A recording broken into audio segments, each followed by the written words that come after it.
ಕೈಗಳನ್ನು ಸೊಂಟದ ಮೇಲೆ ಇಟ್ಕೊಳ್ಳಿ. ನೆಕ್ ರೊಟೇಷನ್ ಮಾಡಿ, ಕ್ಲಾಕ್ ವೈಸ್ ಮಾಡಿ. ನಿಧಾನ ರೊಟೇಟ್ ಮಾಡಿ, ಕಣ್ಣು ಮುಚ್ಚಬೇಡಿ.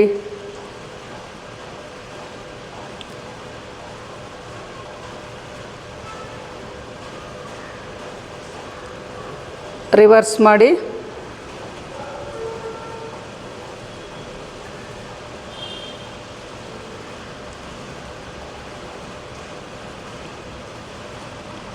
ರಿಲ್ಯಾಕ್ಸ್. ಕೈಗಳನ್ನು ಶೋಲ್ಡ್ರ್ ಮೇಲೆ ಇಟ್ಕೊಳ್ಳಿ, ಕಪ್ ಶೇಪಲ್ಲಿ ಕ್ಲಾಕ್ ವೈಸ್ ಮಾಡಿ.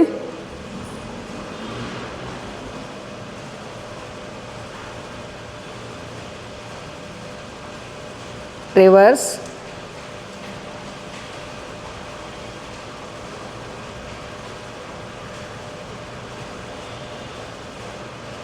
ರಿಲ್ಯಾಕ್ಸ್. ಕೈಗಳನ್ನು ಸೊಂಟದ ಮೇಲೆ ಇಟ್ಕೊಳ್ಳಿ, ಹಿಪ್ ರೊಟೇಷನ್ ಮಾಡಿ. ತುಂಬ ಮೇಲೆ ಇಟ್ಕೋಬೇಡಿ ಕೈಗಳು, ಕಾಲು ಸ್ವಲ್ಪ ದೂರ ಇಟ್ಕೊಳ್ಳಿ, ಅಂದರೆ ಫೀಟ್ ಅಪಾರ್ಟ್ ಇಟ್ಕೊಳ್ಳಿ. 4-5 ಇಂಚ್ ಗ್ಯಾಪ್ ಇರಲಿ. ನಿಧಾನ ರೊಟೇಟ್ ಮಾಡಿ.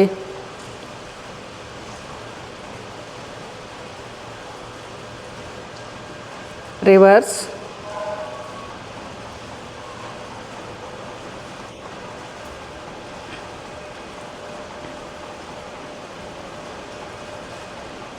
ರಿಲ್ಯಾಕ್ಸ್. ಕೈಗಳು ಹಾಗೇ ಇರಲಿ. ಮಂಡಿಗಳ ನಿಧಾನ ಮೇಲಕ್ಕೆ ತೊಗೊಳ್ಳಿ, ಚೆಸ್ಟ್ ಲೆವೆಲಿಗೆ ತೊಗೊಳ್ಳಿ ಮಂಡಿಗಳು.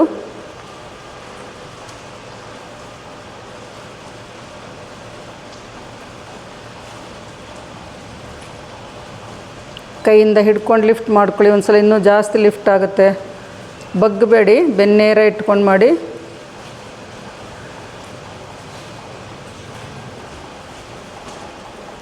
ಈಗ ಆ್ಯಂಕಲ್ ಹಿಡ್ಕೊಳ್ಳಿ. ಆ್ಯಂಕಲ್ ಹಿಡ್ಕೊಂಡು ಹಿಂದಕ್ಕೆ ಫೋಲ್ಡ್ ಮಾಡ್ಕೊಳ್ಳಿ. ಯಾರಿಗೆ ಮಂಡಿ ನೋವಿದೆ ಅವರು ಜಸ್ಟ್ ಕೈ ಸೊಂಟದ ಮೇಲೆ ಇಟ್ಕೊಂಡು ಹಾಗೆ ಹಿಂದಕ್ಕೆ ಫೋಲ್ಡ್ ಮಾಡ್ಕೊಳ್ಳಿ. ಮಾಡಿ 3 ಟೈಮ್ಸ್ ಮಾಡಿ. ಕಾಲು ಚೇಂಜ್ ಮಾಡ್ಕೊಂಡು ಮಾಡಿ. ಹಿಮ್ಮಡಿ ಹಿಪ್ ಕಡೆಗೆ ಹೋಗಬೇಕು, ತೈ ಸ್ಟ್ರೆಚ್ ಆಗಬೇಕು. ಆ ರೀತಿ ಫೋಲ್ಡ್ ಮಾಡ್ಕೊಳ್ಳಿ.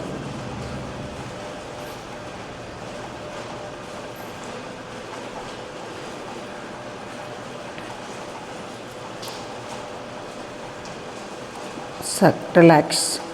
ಈಗ ಕೈ ಮತ್ತೆ ಸೊಂಟದ ಮೇಲೆ ಇಟ್ಕೊಳ್ಳಿ. ಕಾಲುಗಳನ್ನು ಸ್ಟ್ರೆಚ್ ಮಾಡ್ತಾ ಲಿಫ್ಟ್ ಮಾಡಿ.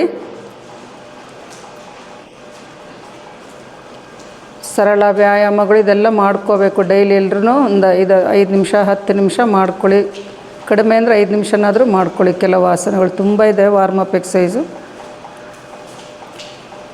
ಈಗ ಸೈಡಿಗೆ ತೊಗೊಳ್ಳಿ. ಸೈಡ್ಗೆ ವಾಲ್ಬೇಡಿ, ಸ್ಟ್ರೈಟ್ ನಿಂತ್ಕೊಂಡು ಕಾಲು ಲಿಫ್ಟ್ ಮಾಡಬೇಕು. ಕಾಲು ಲಿಫ್ಟ್ ಮಾಡುವಾಗ ಶರೀರ ಬಾಗಬಾರ್ದು, ನೇರ ನಿಂತ್ಕೊಂಡು ಮಾಡಿ. ಕಾಲು ಕಡೆಗೆ ತಿರುಗಬೇಡಿ.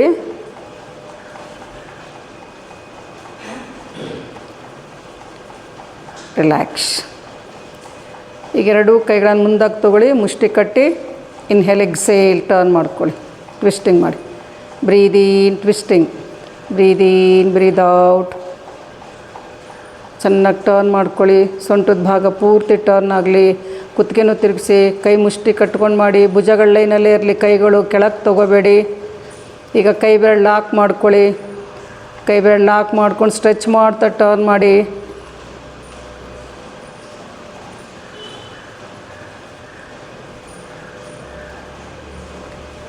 ಕೈ ತಲೆ ಹಿಂದಕ್ಕೆ ಇಟ್ಕೊಳ್ಳಿ. ಕೈಯಿಂದ ತಲೆ ನೂಕಬೇಡಿ. ನಿಧಾನ ಟರ್ನ್ ಮಾಡ್ಕೊಳ್ಳಿ. ಎಲ್ಬೋ ಸೈಡ್ಗಿರಲಿ. ಮೊಣಕೈಗಳನ್ನು ಸೈಡಿಗೆ ತೊಗೊಳ್ತಾ ಟರ್ನ್ ಮಾಡ್ಕೊಳ್ಳಿ. ಬ್ರೀದ್ ಇನ್, ಬ್ರೀದ್ ಔಟ್. ಉಸಿರಾಟ ಇಂಪಾರ್ಟೆಂಟ್. ಎಷ್ಟು ಚೆನ್ನಾಗಿ ಬ್ರೀದ್ ಮಾಡ್ತೀರೋ ಅಷ್ಟು ಚೆನ್ನಾಗಿ ವ್ಯಾಯಾಮ ಮಾಡ್ಬೋದು, ಸುಸ್ತಾಗಲ್ಲ. Side bending. ಮೊಣಕೈ ನೆಲದ ಕಡೆಗೆ ಹೋಗಬಾರ್ದು, ಸೈಡಿಗೆ ಎಳ್ಕೊಳ್ಳಿ. ಆಗ ರಿಬ್ಸ್ ಭಾಗ ಚೆನ್ನಾಗಿ ಸ್ಟ್ರೆಚ್ ಆಗುತ್ತೆ. ಪಕ್ಕೆ ಭಾಗ ಹಿಗ್ಗಬೇಕು, ಅಲ್ಲಿರೋ ಫ್ಯಾಟೆಲ್ಲ ಕರಗಬೇಕಲ್ಲ.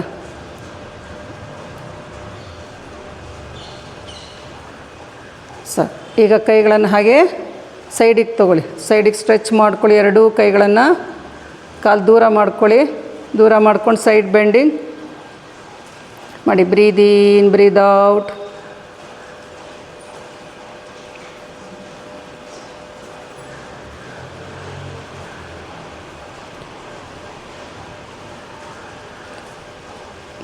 ರಿಲ್ಯಾಕ್ಸ್. ಕಾಲು ಫೀಟ್ ಅಪಾರ್ಟ್ ಇಟ್ಕೊಳ್ಳಿ. ಕೈಗಳನ್ನು ಹಿಪ್ಸ್ ಮೇಲೆ ಇಟ್ಕೊಳ್ಳಿ, ಬಟಕ್ಸ್ ಮೇಲೆ ಇಟ್ಕೊಳ್ಳಿ. Back bending. Inhale, bend back, exhale, bend forward. Breathe in ಮಾಡ್ತಾ ಹಿಂದಕ್ಕೆ, ಬ್ರೀದ್ ಔಟ್ ಮಾಡ್ತಾ ಫಾರ್ವರ್ಡ್ ಬೆಂಡ್ ಮಾಡಿ. ಉಸಿರಾಟದ ಜೊತೆಗೆ ಮಾಡಿ. ತಲೆ ಒಳಗೆ ತೊಗೊಳ್ಳಿ ಫಾರ್ವರ್ಡ್ ಬೆಂಡ್ ಮಾಡಿದಾಗ. ಈಗ ಕೈಗಳನ್ನು ಸ್ಟ್ರೆಚ್ ಮಾಡ್ಕೊಂಡು ಮಾಡಿ. Breathe in, breathe out, breathe in, breathe out.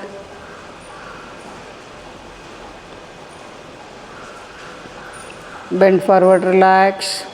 Elbows lock ಮಾಡ್ಕೊಳ್ಳಿ, ಫಾರ್ವರ್ಡ್ ಬೆಂಡ್ ಮಾಡಿ.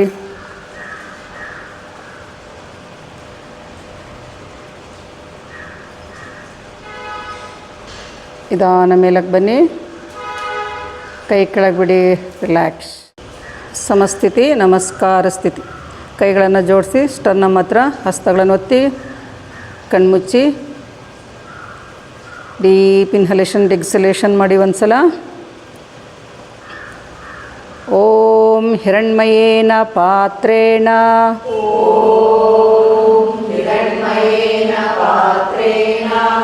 ಸತ್ಯಸ್ಯಾಪಿ ಹಿತಂ ಮುಖಂ ತತ್ವಂ ಪೂಷನ್ನ ಪಾವೃಣು ಸತ್ಯಧರ್ಮಾಯ ದೃಷ್ಟಯೇ. ಓಂ ಮಿತ್ರಾಯ ನಮಃ. 1, ಕಾಲು ನೇರ ಇಟ್ಕೊಳ್ಳಿ, ತಲೆ ಹಿಂದಕ್ಕೆ. 2,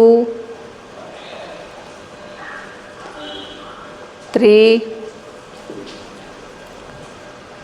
4, 5, 6, 7, 8,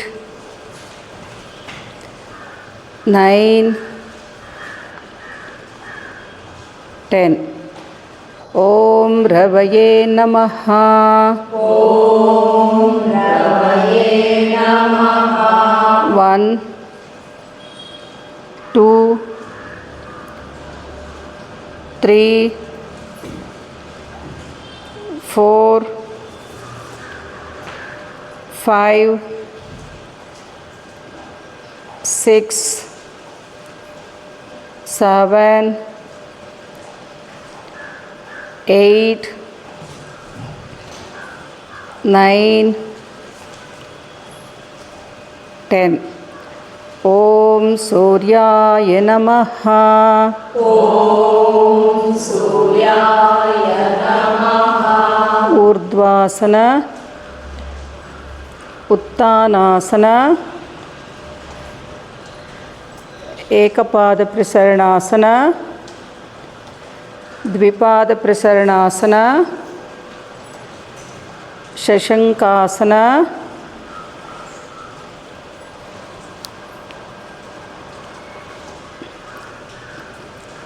ಅಷ್ಟಾಂಗ ನಮಸ್ಕಾರ, ಊರ್ಧ್ವಮುಖ ಶ್ವಾನಾಸನ, ಅಧೋಮುಖ ಶ್ವಾನಾಸನ, ಶಶಂಕಾಸನ,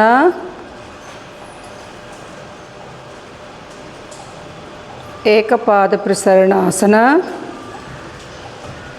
ಉತ್ತಾನಾಸನ, ನಮಸ್ಕಾರ ಸ್ಥಿತಿ. ಓಂ ಭಾನವೇ ನಮಃ. ಓಂ ಭಾನವೇ ನಮಃ. ಊರ್ಧ್ವಾಸನ, ಉತ್ತಾನಾಸನ, ಏಕಪಾದ ಪ್ರಸರಣಾಸನ, ದ್ವಿಪಾದ ಪ್ರಸರಣಾಸನ, ಶಶಂಕಾಸನ,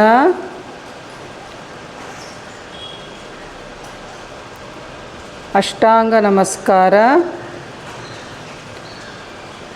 ಊರ್ಧ್ವಮುಖ ಶ್ವಾನಾಸನ, ಅಧೋಮುಖ ಶ್ವಾನಾಸನ,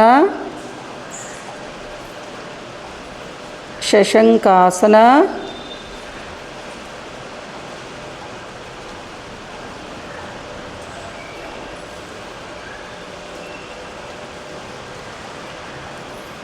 ಏಕಪಾದ ಪ್ರಸರಣಾಸನ, ಉತ್ತಾನಾಸನ, ನಮಸ್ಕಾರ ಸ್ಥಿತಿ. ರಿಲ್ಯಾಕ್ಸ್. ಉತ್ಕಟಾಸನ ಮಾಡಿ ನಿಮ್ಮ ಹಣೆಯಲ್ಲಿರೋ ಕಂಬಿಗಳನ್ನು ಹಿಡ್ಕೊಳ್ಳಿ. ಹಿಡ್ಕೊಂಡು ನಿಧಾನ ಮಂಡಿಗಳನ್ನು ಮಡಿಸಿ ಕೈಗಳು ನೇರ ಇರಲಿ. ಹಿಪ್ಸ್ ಭಾಗ ಡ್ರಾಪ್ ಮಾಡಿ ಪೃಷ್ಠದ ಭಾಗ ಇಳಿಸ್ತಾ ಬನ್ನಿ. ಕುತ್ತಿಗೆ ನೇರ, ಉಸಿರಾಟವನ್ನು ಗಮನಿಸ್ತಾ ಇರಿ. ಕಂಬಿ ಹಿಡ್ಕೊಂಡು ಮಾಡೋದ್ರಿಂದ ಚೆನ್ನಾಗಿ ಸ್ಟ್ರೆಚ್ ಆಗುತ್ತೆ ರಿಬ್ಸ್ ಭಾಗ ಎಲ್ಲ. ಇದು ಸೆಂಟ್ರಲ್ ಮಾಡೋದು ಉತ್ಕಟಾಸನ. ಕರೆಕ್ಟಾಗಿ ಸ್ಟ್ರೆಚಿಂಗ್ ಸಿಗೋಲ್ಲ ಅಂತ ಕಿಟಕಿ ಕಂಬಿ ಹಿಡ್ಕೊಂಡು ಮಾಡಿಸ್ತಾ ಇರೋದು. ನಿಧಾನ ವಾಪಸ್ ಬನ್ನಿ. ಈಗ ಕೈ ಟರ್ನ್ ಮಾಡ್ಕೊಂಡು ಮಾಡಿ ನಿಮ್ಮ ಹಣೆ ಲೈನಲ್ಲಿರೋ ಕಂಬಿಗಳನ್ನು ಹಿಡ್ಕೊಳ್ಳಿ. ಮಂಡಿ ನೋವಿರೋರು ಸ್ವಲ್ಪ ಬೇಕಾದರೆ, ಮಂಡಿ ನೋವಿಲ್ಲ ಅನ್ನೋರು ಒಂದು ಕಂಬಿ ಕೆಳಗಡೆ ಹಿಡ್ಕೊಂಡ್ರೂ ಪರವಾಗಿಲ್ಲ. ಮಾಡಿ, ಇನ್ನೊಂದು ಸಲ ಮಾಡಿ. ಕೈ ಟರ್ನ್ ಮಾಡ್ಕೊಂಡು ಮಾಡಿ. ಒಂದೊಂದರಲ್ಲೂ ಒಂದೊಂದು ಥರ ಸ್ಟ್ರೆಚಿಂಗ್ ಸಿಗುತ್ತೆ. ಕೈ ಟರ್ನ್ ಮಾಡ್ಕೊಂಡಾಗ ಬೇರೆ ರೀತಿ ಸ್ಟ್ರೆಚ್ ಆಗ್ತಾ ಇರುತ್ತೆ. ಬೆನ್ನಿನ ಭಾಗ, ರಿಬ್ಸ್ ಭಾಗ ಎಲ್ಲ. ಕುತ್ತಿಗೆ ನೇರ ಇರಲಿ, ತಲೆ ಹಿಂದಕ್ಕೆ ತೊಗೋಬೇಡಿ. Slowly come up, relax. Prasarita Padottanasana. ಕಾಲುಗಳನ್ನು ದೂರ ಮಾಡ್ಕೊಳ್ಳಿ. 3.5 ಅಡಿ ಅಂತರ ದೂರ ಇರಲಿ ಕಾಲುಗಳು. ಮೊಣಕೈಗಳನ್ನು ಹಿಂದಕ್ಕೆ ಲಾಕ್ ಮಾಡಿ ಬೆನ್ನಿನ ಹಿಂಭಾಗಕ್ಕೆ. ಈಗ ತಲೆ ಎತ್ತಿ ಇನ್ಹೇಲ್ ಮಾಡಿ. ಎಕ್ಸೇಲ್ ನಿಧಾನ ಬೆನ್ನಿನ ಭಾಗ ಚೆನ್ನಾಗಿ ಸ್ಟ್ರೆಚ್ ಮಾಡ್ತಾ ಫಾರ್ವರ್ಡ್ ಬೆಂಡ್ ಮಾಡಿ. ಪಾದದ ಹೊರಂಚನ್ನು ಒತ್ತಿ. ಪಾದದ ಕಿರು ಬೆರಳು ಒತ್ತಬೇಕು, ಹೊರಂಚು ಒತ್ತಬೇಕು. ಮುಂದಕ್ಕೆ ಹೋಗಿ ಎಷ್ಟಾದಷ್ಟು ಫಾರ್ವರ್ಡ್ ಬೆಂಡ್ ಮಾಡಿ. ತಲೆ ಒಳಗೆ ತೊಗೊಳ್ಳಿ. ಕುತ್ತಿಗೆ ಭಾಗ ಎಷ್ಟು ರಿಲ್ಯಾಕ್ಸ್ ಆಗಿರುತ್ತೋ ಅಷ್ಟು ಬ್ಲಡ್ ಚೆನ್ನಾಗಿ ಮುಖದ ಕಡೆ ಫ್ಲೋ ಆಗ್ತಾ ಇರುತ್ತೆ. ಅಂದರೆ ಇದು ಎಷ್ಟು ಲಾಭ ಇದೆ ಅಂದರೆ, ಹೆಡ್ ಬ್ಯಾಲೆನ್ಸ್ ಮಾಡದೇ ಮಾಡಿದಾಗ ಸಿಗುತ್ತಲ್ಲ, ಆ ಲಾಭ ಸಿಗುತ್ತೆ ಇದರಲ್ಲಿ. ಈಗ ಶೀರ್ಷಾಸನ ಮಾಡೋಕ್ಕಾಗಲ್ಲ ತುಂಬ ಜನಕ್ಕೆ. ಇದನ್ನು ಕರೆಕ್ಟಾಗಿ ಮಾಡಿದ್ರೆ ಅದರಲ್ಲಿ ಏನು ಲಾಭ ಸಿಗುತ್ತೋ ಅದು ಸಿಗುತ್ತೆ. ಆದರೆ ಕುತ್ತಿಗೆ ಸಡಿಲ ಇರಬೇಕಷ್ಟೆ. ಕಾಲುಗಳು ನೇರ ಆಗುತ್ತೆ. ಬೆನ್ನಿನ ಭಾಗ ನೇರ ಮಾಡ್ಕೊಳ್ಳಿ. ಈಗ ಕೈಗಳನ್ನು ನೆಲದ ಮೇಲೆ ಇಡಿ. ನೆಲದ ಮೇಲೆ ಇಟ್ಬಿಟ್ಟು ಸ್ಟ್ರೆಚ್ ಮಾಡಿ. ಕೈ ಮೇಲೆ ವೆಯ್ಟ್ ಹಾಕಬೇಡಿ. ಪಾದಗಳನ್ನು ಒತ್ತಿ, ಮಂಡಿಗಳು ನೇರ ಮಾಡಿ. ಕೈಗಳನ್ನು ಮುಂದಕ್ಕೆ ಎಳಿತಾ ಇರ್ಬೇಕಾದ್ರೆ ಬೆನ್ನಿನ ಭಾಗ ಹಿಂದಕ್ಕೆ ಸ್ಟ್ರೆಚ್ ಮಾಡಿ. ಹಿಪ್ಸ್ ಕಡೆ ಎಳಿತಾ ಬನ್ನಿ.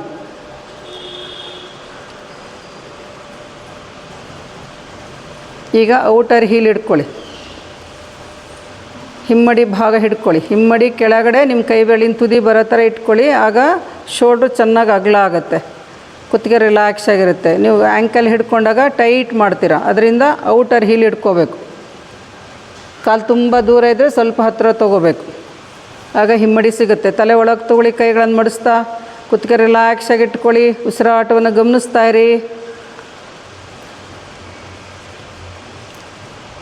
ಕೈ ಮುಂದಕ್ಕೆ ತೊಗೊಳ್ಳಿ. ಕಾಲು ಹತ್ತಿರ ಇಟ್ಕೊಳ್ಳಿ. ಒಂದು 4 ಇಂಚ್ ಗ್ಯಾಪ್ ಇರೋಷ್ಟು ಪಾದಗಳನ್ನು ಇಟ್ಕೊಳ್ಳಿ. ಕೈಗಳನ್ನು ಮುಂದಕ್ಕೆ ಸ್ಟ್ರೆಚ್ ಮಾಡಿ. ಕೈ ಒತ್ತಬೇಡಿ. ಬೆರಳಿನ ತುದಿಗಳನ್ನು ಮುಂದಕ್ಕೆ ಸ್ಟ್ರೆಚ್ ಮಾಡಿ. ಈಗ ಉತ್ಥಾನಾಸನ ಮಾಡಿ. ಹೀಲ್ಸ್ ಇಟ್ಕೊಳ್ಳಿ. ಔಟರ್ ಹೀಲ್ ಇಟ್ಕೊಳ್ಳಿ. ಹಿಮ್ಮಡಿ ಕೆಳಗಡೆ ಕೈ ಬೆರಳು ತುದಿಗಳು ಬರೋ ಥರ ಇಟ್ಕೊಳ್ಳಿ. ಕೈಗಳನ್ನು ಮಡಿಸಿ. ಆದರೆ ಪಾದಗಳು ಸೇರಿಸ್ಬೋದು. ಕಷ್ಟ ಆದರೆ ಮಾತ್ರ ಪಾದ ಸ್ವಲ್ಪ ದೂರ ಇಟ್ಕೊಂಡು ಮಾಡಿ.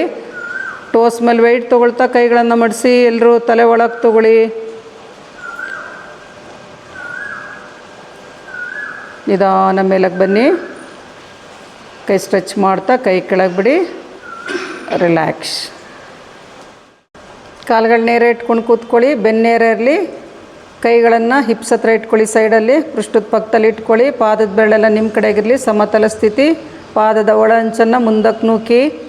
ಹೊರ ಅಂಚು ಪಾದದ ಬೆರಳು ನಿಮ್ಮ ಕಡೆಗಿರಬೇಕು. ಆಗ ಕಾಲುಗಳು ಚೆನ್ನಾಗಿ ನೇರ ಆಗುತ್ತೆ.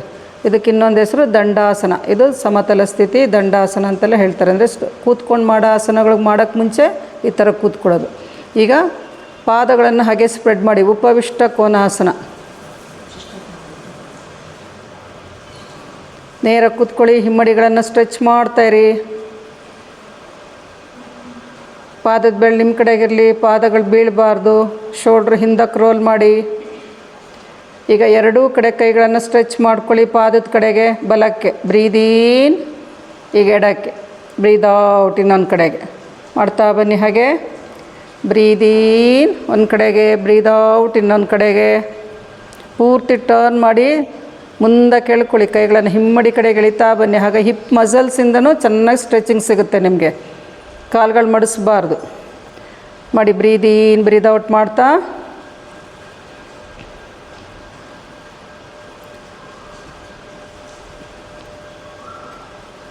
ಲೆಫ್ಟ್ ಸೈಡ್ಗೆ ಹೋಗಾದ್ಮೇಲೆ ಮೇಲಕ್ಕೆ ಬನ್ನಿ. ಸ್ಟ್ರೈಟ್ ಕೂತ್ಕೊಳ್ಳಿ. ಈಗ ಕೈ ಬೆರಳು ಲಾಕ್ ಮಾಡ್ಕೊಳ್ಳಿ. ಬಲಗಡೆಯಿಂದ ರೈಟ್ ಸೈಡಿಂದ ಕ್ಲಾಕ್ ವೈಸ್, ನಿಮ್ಮ ರೈಟಿಂದ ಕ್ಲಾಕ್ ವೈಸ್ ಮಾಡಿ. ರೈಟ್ ಸೈಡಿಂದ ಮಾಡಿ. ರೈಟಿಂದ ಶುರು ಮಾಡ್ಕೊಳ್ಳಿ, ನಿಧಾನ ಶುರು ಮಾಡಿ. ನೆಲಕ್ಕೆ ತಾಕುವಷ್ಟು ಎರಡೂ ಪಾದದ ಕಡೆಗೂ ಹೋಗಬೇಕು, ನೆಲಕ್ಕೂ ತಾಕಬೇಕು.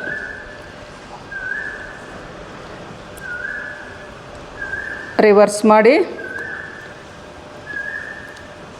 ಕೈಗಳು ಸ್ಟ್ರೆಚ್ ಆಗ್ತಾ ಇರೋದ್ರಿಂದ ಬೆನ್ನಿನ ಭಾಗ, ರಿಪ್ಸ್ ಭಾಗ ಎಲ್ಲ ಸ್ಟ್ರೆಚ್ ಆಗುತ್ತೆ.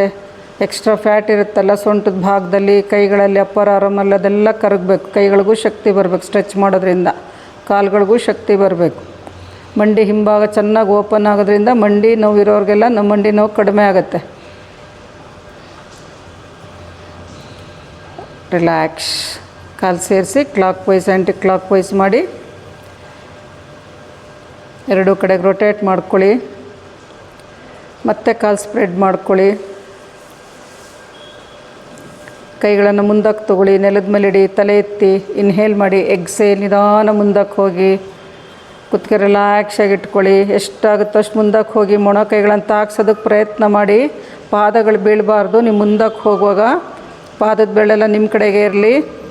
ಹೀಲ್ ಸ್ಟ್ರೆಚ್ ಮಾಡ್ಕೊಳ್ಳಿ. ಮೊಣ ಕೈಗಳನ್ನು ಇಡೋದಕ್ಕೆ ಟ್ರೈ ಮಾಡಿ ನೆಲದ ಮೇಲೆ. ಆಗಲಿಲ್ಲ ಅಂದರೆ ಹಾಗೆ ಕೈಗಳನ್ನು ಸ್ಟ್ರೆಚ್ ಮಾಡ್ತಾಯಿರಿ. ಈಗ ಔಟರ್ ಎಡ್ಜಸ್ ಇಟ್ಕೊಳ್ಳಿ. ಔಟರ್ ಹಿಲ್ ಇಟ್ಕೊಳ್ಳಿ. ತಲೆ ಎತ್ತಿ ಮತ್ತೊಮ್ಮೆ ಇನ್ಹೇಲ್ ಮಾಡಿ. ಎಕ್ಸೇಲ್, ಕೈಗಳನ್ನು ಮಡಿಸ್ತಾ ಮುಂದಕ್ಕೆ ಹೋಗಿ. ಮೊಣ ಕೈಗಳನ್ನು ಮಡಿಸೋದಕ್ಕೆ ಪ್ರಯತ್ನ ಮಾಡಿ. Slowly come up. ಕಾಲು ಮುಂದೆ ತೊಗೊಳ್ಳಿ. ರಿಲ್ಯಾಕ್ಸ್ ಮಾಡಿ. Clockwise anticlockwise ಮಾಡಿ. ಎರಡೂ ಕಡೆಗೆ ರೊಟೇಟ್ ಮಾಡ್ಕೊಳ್ಳಿ.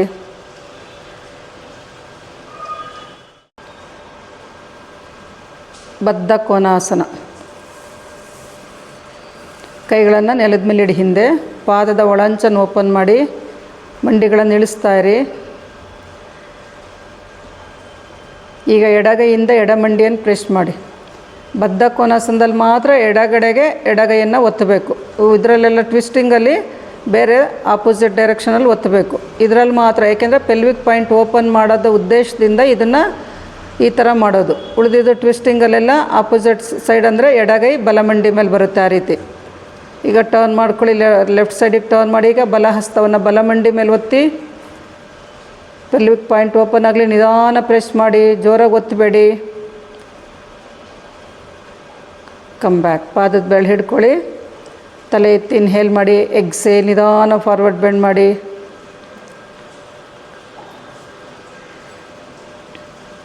ಕೈಗಳನ್ನು ಮುಂದಕ್ಕೆ ಸ್ಟ್ರೆಚ್ ಮಾಡಿ. ಎಷ್ಟಾದಷ್ಟು ಮುಂದಕ್ಕೆ ಹೋಗಿ ಕುತ್ತಿಗೆ ರಿಲ್ಯಾಕ್ಸಾಗಿ ಇಟ್ಕೊಳ್ಳಿ.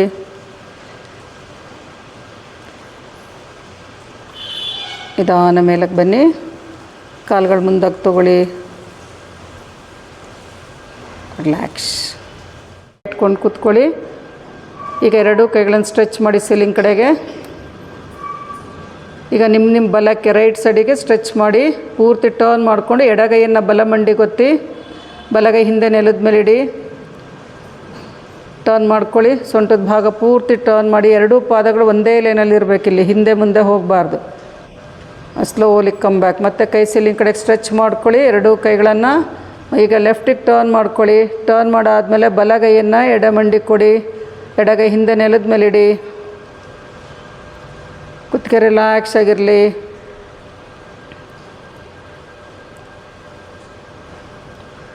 ಮತ್ತೆ ವಾಪಸ್ ಬನ್ನಿ. ಕೈಗಳನ್ನು ಸ್ಟ್ರೆಚ್ ಮಾಡ್ಕೊಳ್ಳಿ ಸೀಲಿಂಗ್ ಕಡೆಗೆ. ಅಪ್ಪರ್ ಆರ್ಮ್ ಒಳಗೆ ಟರ್ನ್ ಮಾಡಿ. ಬೆನ್ನೇರ ಇರಲಿ.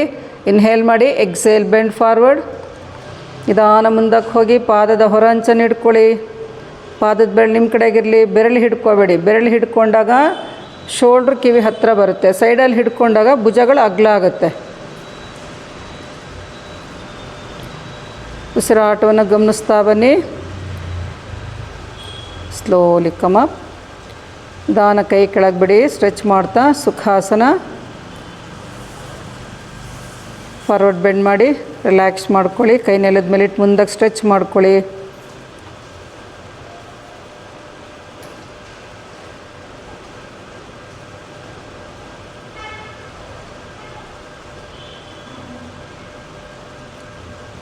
Slowly come up. ಬ್ಲ್ಯಾಂಕೆಟು ದಿಂಬು ತಗೊಳ್ಳಿ. ಕಪಾಲಭಾತಿ ಭಸ್ತ್ರಿಕಾ ಮಾಡೋದಿದೆ. Kapalbhati single nostril. Right nostril close ಮಾಡಿ. ಎಕ್ಸೇಲ್, ಓನ್ಲಿ ಎಕ್ಸೇಲ್ ಮಾಡಿ. ಶುರು ಮಾಡಿ.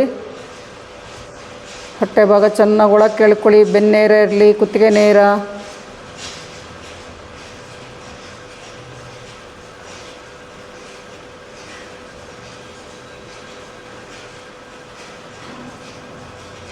ಟಾಕ್ಸಿನ್ಸ್ ಹೊರಗೆ ಬರಬೇಕು. ಚೆನ್ನಾಗಿ ಕ್ಲೆನ್ಸ್ ಮಾಡ್ಕೊಳ್ಳಿ.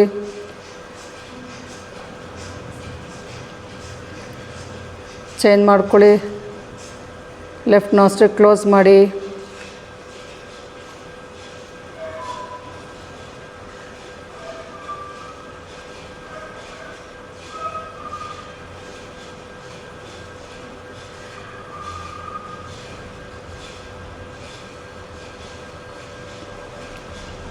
ರಿಲ್ಯಾಕ್ಸ್. ಈಗ ಎರಡೂ ಕೈಗಳನ್ನು ಚಿನ್ಮುದ್ರದಲ್ಲಿ ಇಟ್ಕೊಳ್ಳಿ. ಶುರು ಮಾಡಿ. Sharp exhale. ಉಸಿರನ್ನು ಒಳಗೆ ತೊಗೋಬೇಡಿ, ಉಸಿರನ್ನು ಹೊರಗೆ ಹಾಕೋದಷ್ಟೇ ಮಾಡಬೇಕು ಕಪಾಲಭಾತಿ ಭಸ್ತ್ರಿಕಾದಲ್ಲಿ.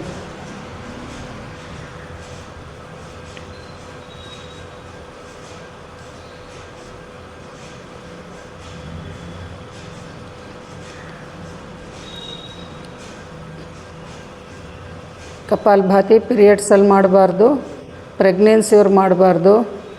ಹೈ ಬಿ ಪಿ ಇರೋರು ತುಂಬ ಫಾಸ್ಟಾಗಿ ಮಾಡಬಾರ್ದು. ಬಿ ಪಿ ಇರೋರು ನಿಧಾನಕ್ಕೆ ಮಾಡ್ಕೋಬೋದು. ಪ್ರೆಗ್ನೆನ್ಸಿಯವರು ಮತ್ತು ಹರ್ನಿ ಆಪ್ರೇಷನ್ ಆಗಿದ್ದರೆ ಮಾಡಬಾರ್ದು. ಪೀರಿಯಡ್ಸಲ್ಲಿ ಮಾಡಬಾರ್ದು. ರಿಲ್ಯಾಕ್ಸ್. ಭಸ್ತ್ರಿಕಾ. ಮೂಗಿಂದ ಉಸಿರನ್ನ ಹೊರಗೆ ಹಾಕಿ.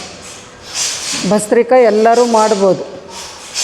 ಪ್ರೆಗ್ನೆನ್ಸಿಯವರು ಮಾಡ್ಬೋದು, ಪೀರಿಯಡ್ಸ್ ಟೈಮಲ್ಲೂ ಮಾಡ್ಬೋದು.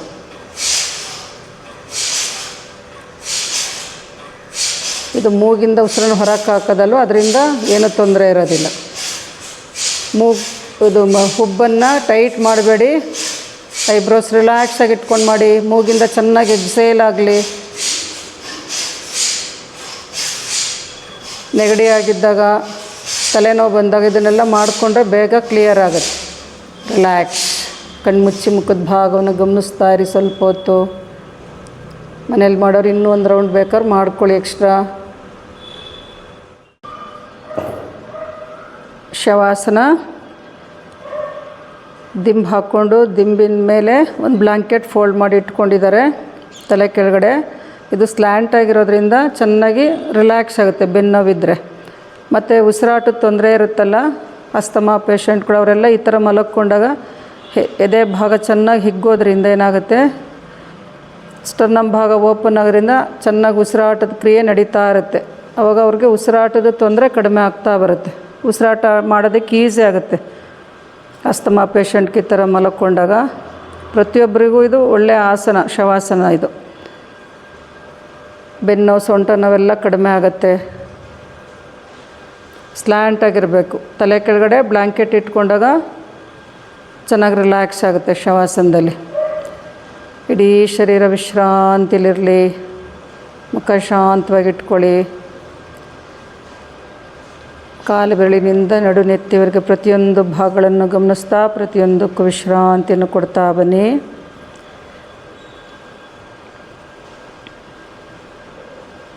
ಎರಡು ಕೈಗಳು, ಕಾಲುಗಳು, ಬೆನ್ನಿನ ಭಾಗ, ತಲೆಯ ಹಿಂಭಾಗ,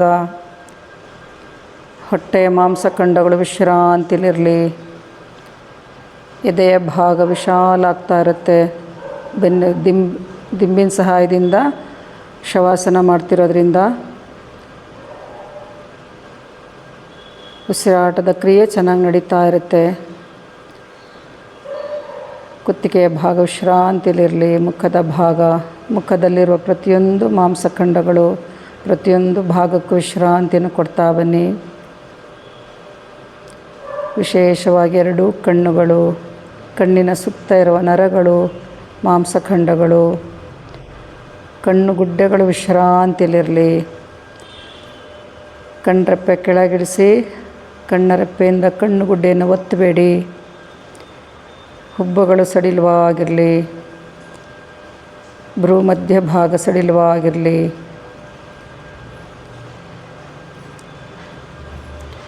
ಹಣೆಯ ಭಾಗ ವಿಶ್ರಾಂತಿಲಿರಲಿ.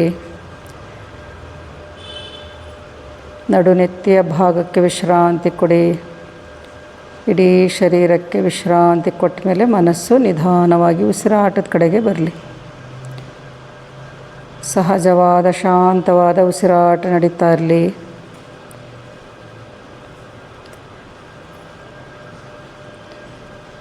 Relax relax relax. ಒಂದು 5 ನಿಮಿಷ ಅಥವಾ 10 ನಿಮಿಷ ಹಾಗೆ ವಿಶ್ರಾಂತಿಲಿರಿ.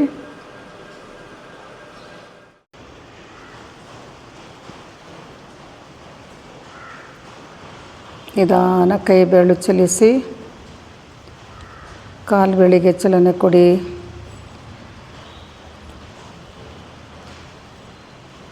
ಎಡಮಂಡಿ ಮಡಿಸಿ ಬಲಗೈ ಮೇಲಕ್ಕೆ ತೊಗೊಂಡು ಬಲಕ್ಕೆ ಹೊರಳಿ ಸ್ವಲ್ಪ ಹೊತ್ತು ಹಾಗೆ ಇರಿ. ಎಡ ಹಸ್ತ ಮುಂದೆ, ದಿಂಬಿಂದ ಪೂರ್ತಿ ರೈಟ್ ಸೈಡಿಗೆ ಟರ್ನ್ ಮಾಡ್ಕೊಂಡಿರಬೇಕು. ಒಂದು 5 ನಿಮಿಷ 10 ನಿಮಿಷ ನೀವು ಶವಾಸನ ಮಾಡಾದ್ಮೇಲೆ ಈ ಥರ ಪಕ್ಕಕ್ಕೆ ಹೊರಳಿ ನಿಧಾನ ಮೇಲಕ್ಕೆ ಬನ್ನಿ.